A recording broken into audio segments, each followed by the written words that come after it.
So thanks for coming with me on my 2-Minute Tuesday. I wish laundry only took 2 minutes.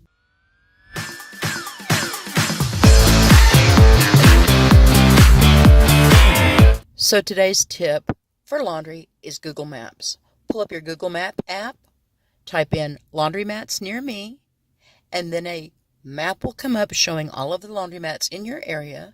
From there you can read reviews, get directions, and see photos of the laundromat. As you can see, I had 6 loads of laundry, roughly. I used a dryer that had 8 load capacity. The big commercial loader, like this one, will handle up to 8 loads. And as you can see, I don't quite have 8 loads, but I like to leave a little room for the agitation and the soap so that I get clean clothes. Permanent press and cold water is key. Colors will not fade.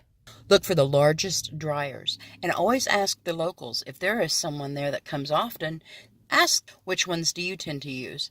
That'll give you a heads up, because the hotter the dryer, the faster the dry, the less change it will take.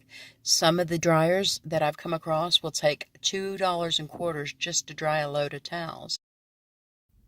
So today's 2-Minute Tuesday was informative. I hope that you got something from it. It wasn't fun. Laundry never is, but hopefully you learned some time-saving tips today. If you enjoyed this video and you like what you saw, you got something from it, I would appreciate a quick like and subscribe. And as always, keep living the dream.